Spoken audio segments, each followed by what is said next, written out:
Voilà, je suis en direct avec Yoko de Neuville. Je vais te laisser te présenter, je vais juste me représenter avant et puis qu'est-ce qui a fait l'objet de cette rencontre et de cette interview d'une femme extraordinaire. Donc, juste pour me représenter, moi, je m'appelle Jannick Dumais, je suis mentor, healer, renaître du deuil, canal de lumière, éclabousseuse de vie. Tiens, je vois qu'il y a Anita qui est là. Bonjour Anita, auteur et puis être infini, indéfini. Et puis surtout, bah, la maman de trois enfants, dont un a pris un virage un peu trop serré.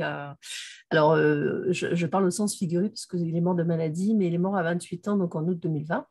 Donc, je me retrouve aussi dans ce statut de mère endeuillée qui n'a pas de nom, qui est un statut innommé, sinon innommable. Et j'ai aussi voilà, ma façon d'aborder le deuil avec de la joie, de la gratitude, de créer quelque chose, de transcender cette mort. Et au gré des réseaux sociaux sur lesquels je navigue, ayant mon audience là, j'ai rencontré Yuko. Je crois qu'en fait, on s'est rencontrés au départ sur le conteneur de Melanie Ann Layer. Oui, oui, oui, c'est ça. Voilà, et puis en fait, avec différentes publications que tu as faites, j'ai compris que toi, il y avait une de tes amies très chère qui était morte quand tu étais jeune. Enfin voilà, et on s'est rapproché là-dessus parce qu'il y a eu quelque chose. Voilà, moi, le deuil, la mort est devenu un de mes sujets favoris par rapport à la vie.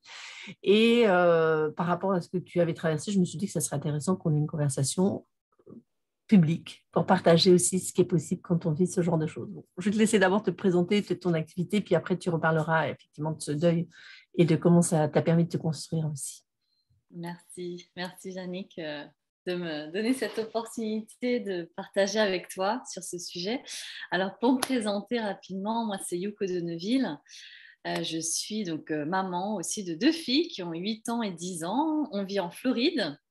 Ça fait 7 ans qu'on est aux États-Unis. Avant, on était en région parisienne. Donc voilà, je suis mariée à un mari vietnamien, donc c'est très multiculturel. Je suis franco-japonaise. Et, euh, et puis donc voilà, maintenant on vit aux États-Unis. Donc moi, ce que je fais, je suis mindset coach, donc coach de vie pour les mamans qui veulent se sentir confiantes, épanouies et libres. Donc qu'est-ce que ça veut dire? Tout simplement, ce sont des mamans qui veulent s'épanouir en dehors de leur rôle de maman aussi, au travers d'un projet, d'un travail, d'une carrière ou d'une passion, peu importe, mais qu'elles se sentent épanouies. Voilà. Donc c'est ce que je fais. Donc je coach en français, en anglais, en japonais. Ah, ça, c'est Et merveilleux, vraiment international. Moi qui suis du coup juste bilingue, je trouve ça c'est déjà extra. super. Et puis j'ai écrit un livre aussi récemment avec Oui, mon j'ai père. vu. J'ai coécrit un livre avec mon père sur les regards croisés sur l'expatriation. Donc voilà, une jeune auteure aussi. Ça, c'est superbe. Donc voilà, déjà vraiment extraordinaire.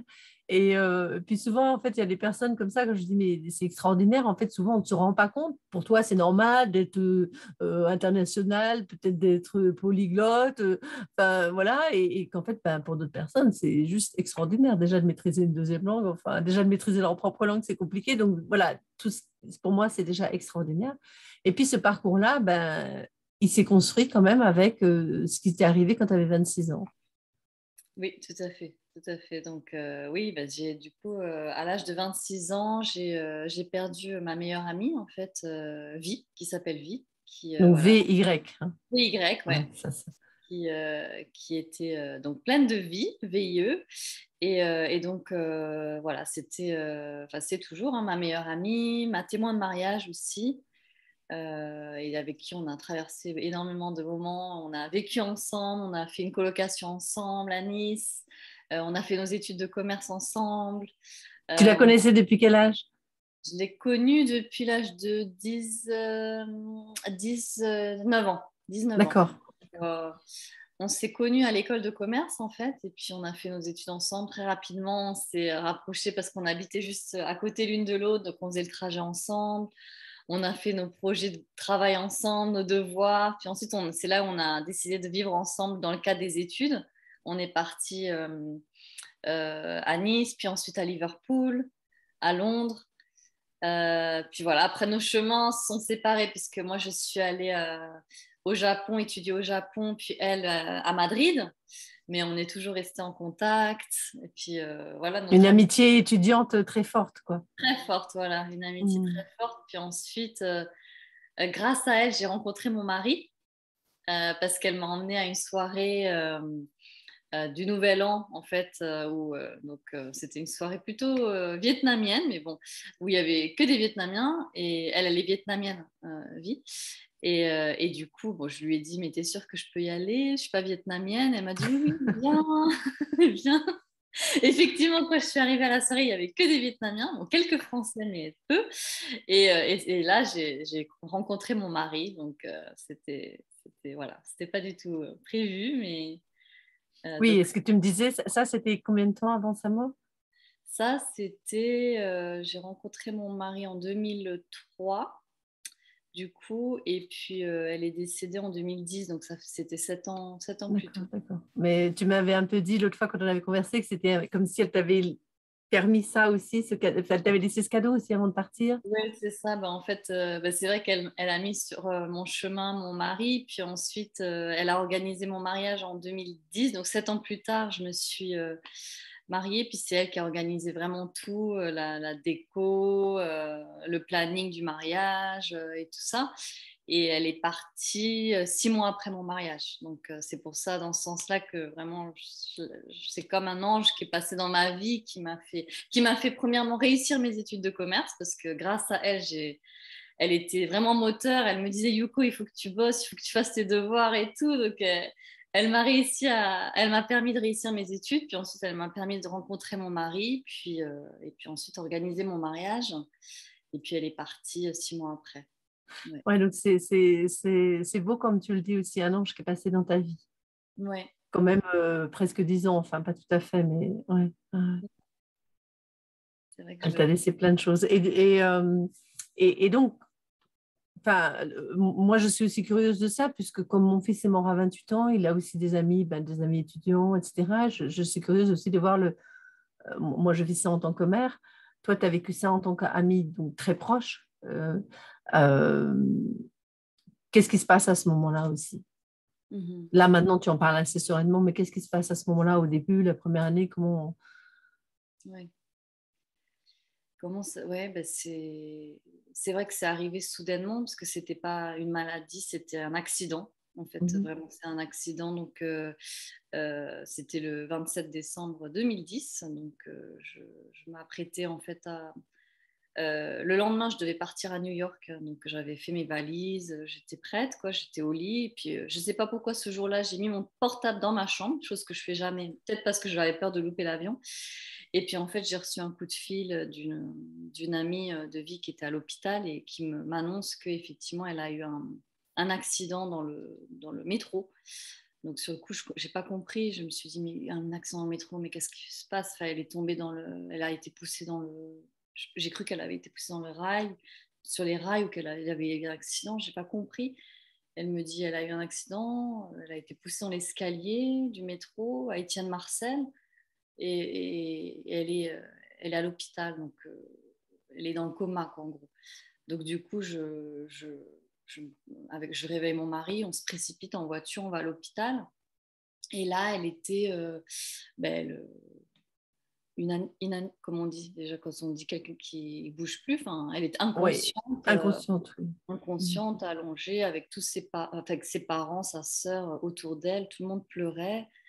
Et, euh, et là, ouais, j'ai vraiment compris qu'il y avait quelque chose de grave. Alors, elle n'était pas encore morte à ce moment-là, elle était dans un coma profond, mais, euh, mais effectivement, elle est décédée quelques heures après, quoi. Elle était déjà inconsciente, elle avait fait une hémorragie interne. En fait, elle avait été poussée dans l'escalier du métro. Quelqu'un l'avait poussée parce qu'il avait essayé de voler son iPod, et elle avait résisté, du coup, dans l'escalier en montant, et du coup, il l'a poussée. Il n'était pas content qu'elle ait résisté, donc il l'a poussée dans l'escalier, et puis elle est tombée à la renverse du haut des marches, et elle s'est cognée la tête, en fait, Mhm. en bas. Donc, ça fait une hémorragie interne.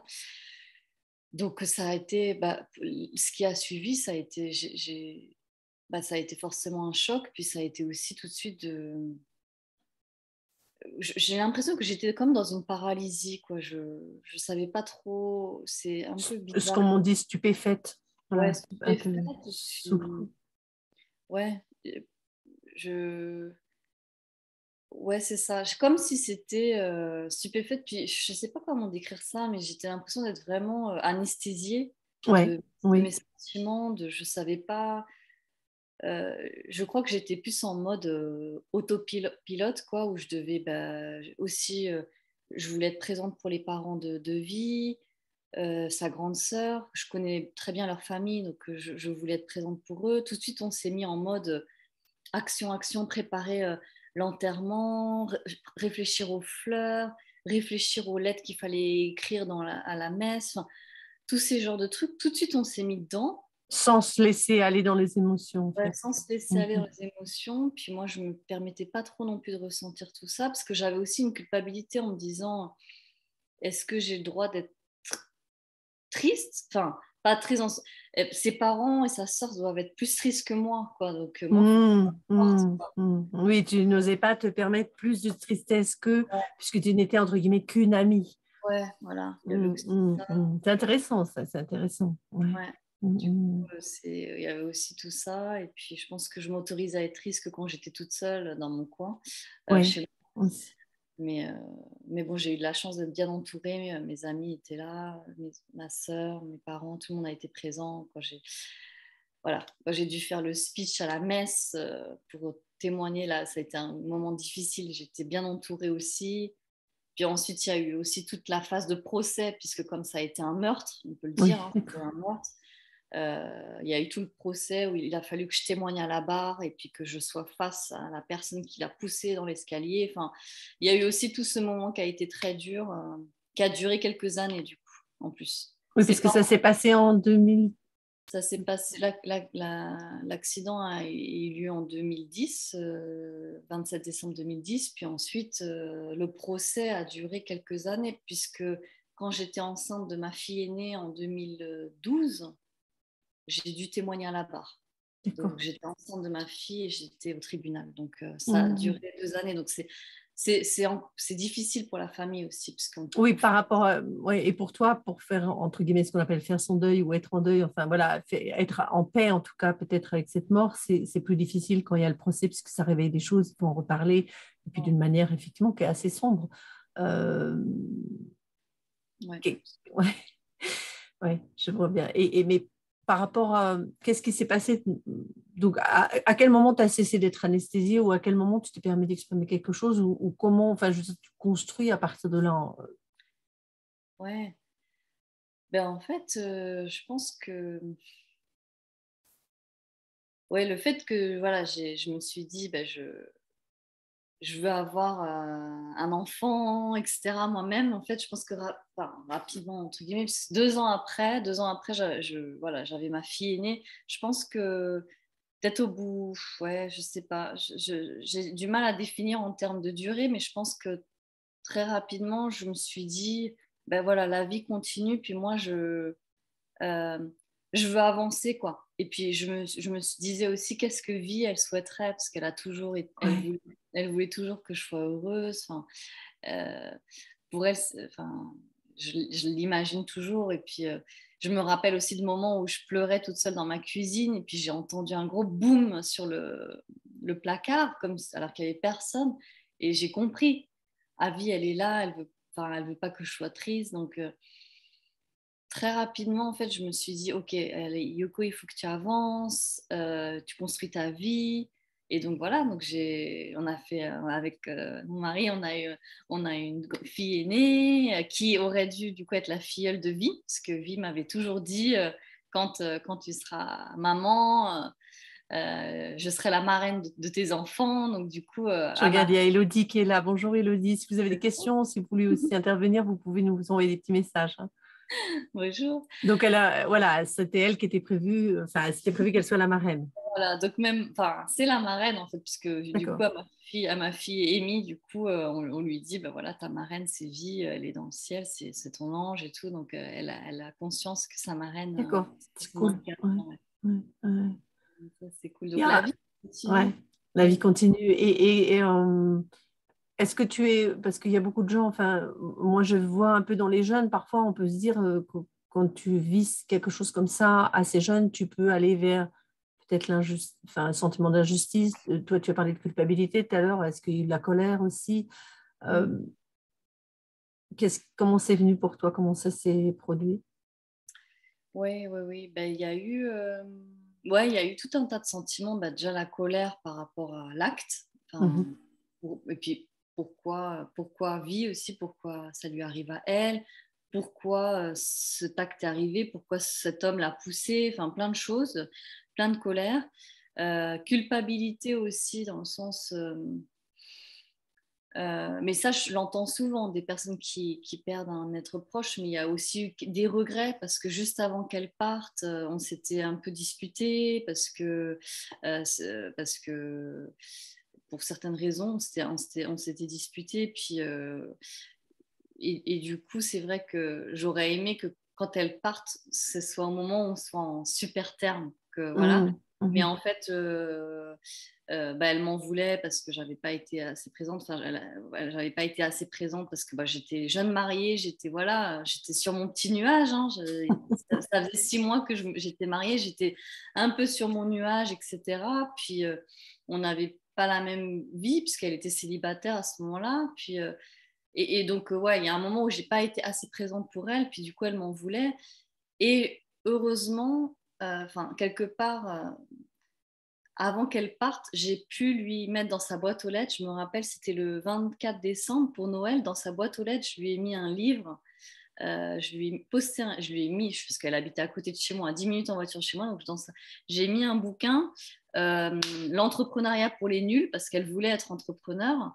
Elle voulait monter son business. Elle avait plein d'idées. Enfin, quand je dis qu'elle était pleine de vie, c'est vraiment le cas. Elle avait un projet d'entrepreneuriat déjà à son âge. Euh, et donc, je lui avais mis un bouquin, L'entrepreneuriat pour les nuls, et j'avais écrit un petit mot en disant bah, j'espère que tu me pardonneras, je t'aime, etc. Et donc, elle n'a pas eu le temps de me répondre. C'était le 24 décembre, mais sa grande sœur m'a dit après qu'en fait, elle allait revenir vers moi. Enfin, elle avait Oui, été elle avait vu le livre, elle avait vu le message. elle avait été très touchée par mon message et qu'elle allait revenir vers moi. Donc, bah, y a un regret dans ce sens-là aussi, un regret dans le sens où je me dis, bah, j'aurais aimé qu'on soit en meilleurs termes quand elle est partie. Puis d'un autre côté, je me dis, bah, j'ai fait ce que j'avais dû faire. J'avais mis le bouquin, elle a eu mon message. Voilà. Mais, Et comment ça, au fil du temps, puisque maintenant ça fait 12 ans, ouais. enfin, pas tout à fait, euh, comment est-ce que ça a évolué et comment tu me disais que en fait, pour toi, peu importe la forme que ça prenait, en fait, elle est toujours là. Ouais. Donc, il y a eu ce jour où elle a mis un coup dans le placard en disant arrête de pleurer, Yuko, quoi. En fait, bon, tu n'as pas entendu comme ça, mais c'est comme ça que tu l'as entendu, c'est comme ça que tu l'as compris. Qu'est-ce qu'il y a eu d'autre et comment tu continues la conversation avec elle et pour toi, sous quelle forme ça prend qu'elle soit encore en vie, justement? Mhm. Alors, il y a une autre fois aussi où j'ai senti sa présence, c'est quand, bah, une fois, j'étais au volant de ma voiture et puis le truc à ne pas faire, je textais au volant, hein, n'est-ce pas, le truc à ne pas faire du tout. Et j'ai failli me prendre en fait une voiture, enfin c'était une intersection, j'ai failli me prendre une voiture, mais j'ai échappé de peu en fait. Et en fait, mon portable, il a volé et il s'est mis sous le tapis de sol, quoi, sous mes pieds, le truc improbable. Il a fait choum, choum comme ça. Et en gros, j'ai compris que c'était lui qui me disait non, mais c'est bon, quoi, ton téléphone, on va bien le mettre sous tes pieds là, tu ne pourras plus y toucher. Donc il y a eu ce moment-là. Parce elle était toujours hyper protectrice, quoi. Je me rappelle, enfin, D'accord. même quand j'avais des copines ou des copains qui étaient pas très sympas avec moi, elle était capable de leur passer un coup de fil et de leur dire non, mais laisse Yuko tranquille, quoi. C'est pas... D'accord. Donc, c'est vraiment l'ange protecteur. Ouais, vraiment, la grande sœur, l'ange protecteur. Donc, ouais, il y a eu ça. Après, c'est vrai qu'au quotidien, j'aimerais entendre sa voix, comme souvent j'entends des personnes qui entendent. J'aimerais, souvent, je dis, bon, s'il te plaît, parle-moi. Mais malheureusement, je ne l'entends pas. Donc, c'est pas sous cette forme-là, mais c'est plus. Ouais, ben, il y a eu ces deux moments où j'ai senti sa présence. Et puis, sinon, ben, au quotidien, j'ai plus des images d'elle. Où j'imagine ce qu'elle dirait dans tel ou tel cas, Oui, quoi. oui, voilà. Alors, juste pour te redire par rapport au fait d'entendre, J'ai écouté l'autre jour là, le podcast de la mort, c'était l'épisode numéro 6 où il y avait un médium mais enfin, qui n'est pas du tout l'image typique qu'on peut avoir des médiums et qui a dit quelque chose par rapport à ça, par rapport à entendre. Lui dit, mais en fait, moi, quand je dis que j'entends ou quand les médiums me disent d'entendre, je n'entends pas avec mes oreilles. Je n'ai pas une voix dans mes oreilles, mais j'ai une phrase qui me vient, j'ai les mots qui me viennent, en fait. Voilà. Et par exemple, moi, je sais que quand c'est pareil, j'ai eu des moments où j'ai eu l'impression d'entendre, en fait, mon fils, mais en fait, c'est pas le mot entendre qu'il faut utiliser, c'est plus comme, je le compare quand tout d'un coup, tu sais, as une chanson qui te vient dans la tête, ou des mots qui... Enfin, voilà. Donc c'est plus sous cette forme-là. Donc peut-être que tu ne l'entends pas comme tu le penses, enfin, voilà, effectivement avec des oreilles, mais tu perçois d'autres choses auxquelles tu n'as peut-être pas encore fait attention, parce que ce que tu dis pour le portable qui s'est mis en dessous, toi, tu as compris que c'était vie. Tu as capté que c'était elle. Mais quelqu'un d'autre te dirait, oui, ben non, c'est juste ton portable qui s'est mis en dessous du tapis. Voilà, donc en fait, c'est aussi, c'est assez subtil. Et donc, peut-être que parfois, elle s'adresse à toi sans que tu t'en rendes compte. Ouais, c'est du ressenti plutôt. Ben, c'est vrai que moi, Ouais. ça va plus être des phrases que je vais voir à des moments précis, je pense que c'est... Et où je me dis, ah, il y a un message là, ou c'est peut-être plus dans ce sens-là que je le vois. Des phrases qui viennent, ou ouais, Ouais. je tombe sur un texte et je me dis, ah, tiens, ça c'est peut-être... Oui, tu peux ouvrir, je ne sais pas, un livre ou tomber sur un magazine ou arriver dans un magasin, il y a un truc et dire, ah tiens, ça c'est en lien avec elle ou elle Ouais, m'a envoyé le message, quoi. ouais, voilà, c'est plus dans ce sens-là. Peut-être quelque chose comme ça. Ouais. Ouais, Oui, oui, non, mais en fait, ils sont plus souvent là qu'on ne le pense, en fait. ouais, ouais, c'est vrai, c'est vrai. Et par rapport, tu me disais aussi, justement, par rapport au fait d'élever ces deux fils, c'est ça, hein. C'est ça, ouais. Voilà. Tes deux filles, en ayant voilà, cette possibilité que la vie s'arrête à n'importe quel moment, hein, pas forcément à 90 ans ou à 120 ans, ça peut arriver voilà, à d'autres moments. En tant que mère, comment tu vis ça? Enfin, comment tu le vis? Ouais. Je vais un peu perso là, c'est assez. Enfin, voilà. Ouais. Non, non, mais pas de souci. Ben, c'est vrai que je pense que j'ai une vision de la vie peut-être un peu différente de certaines personnes, que toi tu comprends du coup, mais c'est vraiment, effectivement, la vie peut s'arrêter à tout moment. Donc c'est vrai que j'ai vraiment ce côté où je veux profiter de chaque instant, euh, où je suis quand même très dans le présent. J'ai cette Ouais. capacité à vraiment profiter de du moment présent sans trop me préoccuper de l'avenir. Alors c'est vrai que avec ayant un mari qui est très pragmatique, pour le moment très cartésien et qui est bien planifié, des fois c'est un peu challenging parce qu'il est là en mode ouais Yuko, c'est bien beau, tu es sur ton nuage, mais il faut aussi bien prévoir. Et quand il me parle de par exemple de planifier la retraite à 60, notre retraite 60, 70, etc., des fois je suis là, mais attends, déjà si on arrive à vivre jusque-là, c'est bien, tu vois. Donc sans être dans le... Et tu vois, je me dis, enfin, des fois, pourquoi on prévoit dans 30 ans, enfin, on ne sait pas. Oui, oui, donc ça, quelque part, ça t'invite à être beaucoup plus dans le présent. Dans le présent, puis mais c'est vrai que ça, je pense que c'est à double tranchant, enfin, puisque je profite de l'instant présent, mais aussi c'est vrai qu'il faut aussi prévoir pour l'avenir, mais des fois j'ai un peu de mal. C'est-à-dire que comment tu vis le présent te permet de créer l'avenir aussi. Ouais, oui.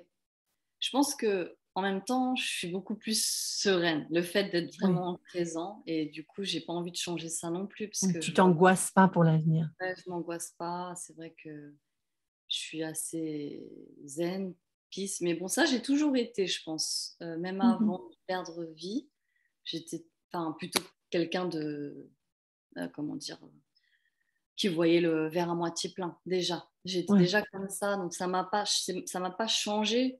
Ça a peut-être juste approfondi ce Oui, côté. voilà, voilà. Intensifier, approfondir ce côté-là de regarder le verre à moitié plein, de regarder tout ce qu'il y a qui est déjà là, au lieu de s'inquiéter pour après. Pour après, ouais. Après, c'est vrai que par rapport à mes filles, des fois, je vais peut-être m'inquiéter. Des fois, par exemple, ma fille, la semaine dernière, a une gastro, quoi. C'est pas grave en soi, mais bon, vu tout ce qui circule dans les infos disant, ah, il y a le virus, machin, truc qui circule. Du coup, c'est vrai que j'ai peut-être tendance à vite me dire, mince, et si, et si, euh, Mhm. et si tout s'arrêtait, quoi. Donc il y a un moment donné, j'ai eu ce raccourci qui m'a dit, et si c'est fini, quoi. Et si elle partait là, parce qu'elle avait l'air vraiment pas bien et tout. Ouais, Donc c'est vrai que ouais. des fois, il y a des moments où je me dis, tiens, attends, non, mais là, c'est bon, Yoko. Donc il faut Il y a des cette fois. conscience-là, je dirais l'inquiétude, voilà, que je crois que toutes les mères peuvent avoir. Voilà, l'inquiétude, si jamais ils se perdent. Enfin, moi, je sais que Louis s'était une fois perdu. Enfin, ça a duré quoi? Ça a duré 1 minute. Mais pendant Ouais. 1 minute, on l'a pas vu dans le supermarché, mais ça a été. Enfin, voilà, je sens qu'il se vidait, je sais, c'est pas possible, il a disparu. Enfin, voilà, donc je pense que cette inquiétude qu'on peut avoir en tant que mère, qui est un peu normale, peut-être qu'elle est un peu plus intense pour toi parce que tu as la conscience que véritablement ça peut arriver, quoi. Mhm. Ouais, c'est ça. Et moi, je le vois aussi un peu avec bon, mes enfants sont adultes, son frère et sa sœur sont adultes, mais je fais attention justement à ne pas devenir plus protectrice. Ouais. Tu parlais d'ange protecteur tout à l'heure, donc d'être là, d'être présente, mais pas forcément plus protectrice. Et au contraire, de se dire, bah, puisque ça peut s'arrêter n'importe quand, à n'importe quel âge, vraiment profiter, être vraiment dans le présent. Mhm. Ouais, c'est vrai, c'est ça. Puis leur montrer aux gens qui nous entourent qu'on les aime quand on peut. Puis aussi un autre truc que j'ai vraiment appris, c'est de pas dormir, comment dire, de pas se disputer puis dormir sans en avoir discuté. Ouais, ça c'est vraiment un truc que j'ai appris Oui, ou ça pas quitter quelqu'un sans voilà, avoir sans avoir éclairci quelque chose. Mm. chose. Du coup, pardonner plus facilement, voilà, ne pas perdre de temps à se prendre la tête, à se faire la tête. Enfin, ça vaut pas le coup. Et puis ben, vivre ses rêves parce que Vie justement n'a pas pu vivre son rêve d'être entrepreneur.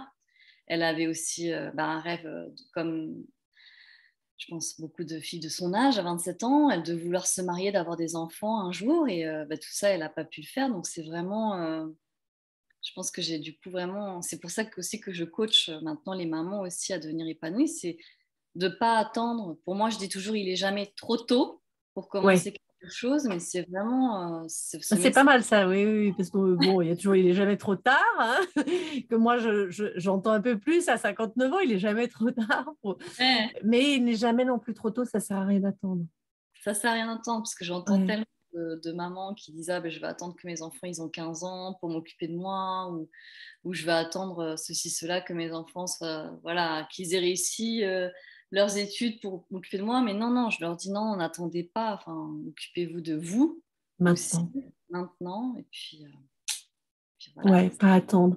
Euh, oui, et par exemple, alors moi je le prends autrement, mais tu vois, c'était aussi de me dire bah, que cette mort, c'était aussi une excuse pour vivre encore plus intensément, quoi, plus à fond, au lieu d'être, de se dire, bah là, comme on peut dire, ah, bah, je vais attendre que mes enfants soient plus grands, bah là, je vais dire, ah, bah, comme mon fils est mort, j'ai plus envie de rien faire, j'ai plus de goût à vivre, ou comme mon ami est mort, j'ai plus de goût à vivre, je vais plus rien faire. Et au contraire, utiliser cette mort comme une excuse, d'une manière d'honorer peut-être aussi leur vie terrestre et puis leur vie ailleurs. Et prendre ça en fait comme une excuse pour vivre encore plus et comme tu le dis maintenant quoi. Ouais. Oui, j'aime bien ce que tu dis quand tu parles de honorer, c'est vraiment ça. Moi, je le vois vraiment comme j'honore sa vie, quoi. En fait, en vivant ma vie à fond et en profitant et en faisant des choses folles comme l'entrepreneuriat, bah, voilà, au moins je fais ce qu'elle elle aurait aimé faire. Et puis, j'aurais jamais pensé que j'en étais capable, mais je pense elle m'aurait dit si, si, Yoko, t'en es capable. Puis elle m'avait écrit une lettre en plus en 2004 en me disant euh, je sais que tu rayonneras la vie des gens comme tu as rayonné la mienne. Elle m'avait écrit ça, donc Mmh. sa lettre est dans ma table de chevet. Et donc elle savait déjà en fait qu'un jour je ferais ça bien avant moi, quoi. Donc là, j'honore aussi son souhait, enfin ce qu'elle avait vu en fait Oui, aussi. puis je trouve ça une très belle façon aussi de l'honorer en l'ayant choisi comme marraine pour votre fille. Je trouve ça chouette aussi. Et ta fille, comment c'est OK pour elle? Ça lui paraît pas bizarre d'avoir une marraine qui est pas là physiquement, qui est au ciel? Enfin, comment... Comment elle le vit, ouais. Ben, c'est vrai que comme je lui parle beaucoup de vie, elle me dit des fois qu'elle aurait aimé qu'elle soit là, quoi, physiquement, parce qu'en plus, Mhm. Vie, c'est quelqu'un de très coquette. Et ma fille aussi est très coquette. Donc, je vois en plus ma fille, je vois Vie au travers de ma fille, mais Vie était très coquette. Elle aimait se maquiller, mettre du vernis à ongles, mettre des talons aiguilles. Enfin, et ma fille aînée est un peu comme ça. Elle a que 10 ans, mais elle adore se couponner. Et j'ai dit, mais Vie, elle t'aurait emmené faire du shopping. Enfin, ça aurait été génial, quoi. Tu serais très éclatée. Donc, ça lui manque. Enfin, elle aurait aimé le faire vraiment, mais d'un autre côté, ouais, je pense qu'elle a une connexion du coup spirituelle, où elle sait qu'elle est Ouais. toujours protégée, Oui, qu'elle est... justement, tu parles de cette connexion. Est-ce que, enfin, tu me l'as dit tout à l'heure, mais est-ce que d'une certaine manière, tu lui parles, tu dis que tu l'entendais pas forcément, voilà, hein, tu ne trouves pas une voix vraiment comme... Mais est-ce que toi, tu lui parles aussi, ou c'est plus que quelque part, elle continue à faire partie de ta vie, elle fait partie de votre vie de famille, elle fait partie Ouais, Mais est-ce que tu t'adresses à elle directement ou comment ça se passe? Je suis curieuse. ouais, ouais, je lui parle bah, souvent. Enfin, c'est pas tous les jours, mais c'est vrai qu'il y a des moments où, ouais, surtout des moments quand je me pose des questions ou des moments peut-être difficiles où je vais lui demander de son support, donc je lui parle. Puis sinon, elle est présente, on pense souvent à elle avec mon mari. Elle connaissait bien Nam aussi, mon mari. Donc, c'est vrai qu'à certains moments, on rigole, on dit, ah, ben, elle aurait dit ça à ce moment-là. Donc, ouais, elle vit avec nous, quoi. Elle vit avec Ouais, nous. ouais. Ça, c'est super chouette. Ouais, non, c'est super. Puis souvent, elle me taquinait parce que moi, je ramenais tout au Japon. Comme je suis franco-japonaise, je lui disais, ah, ça me fait penser au Japon. Ah, tu trouves pas que c'est japonais? Ça fait japonais. Puis à chaque fois, elle me taquinait en disant, non, mais tout n'est pas japonais, Yuko, hein. À chaque fois que je fais ça avec mon mari, on en rigole. On dit, non, mais elle aurait dit ça, quoi. Oui, donc vous arrivez à la garder présente avec vous, en fait.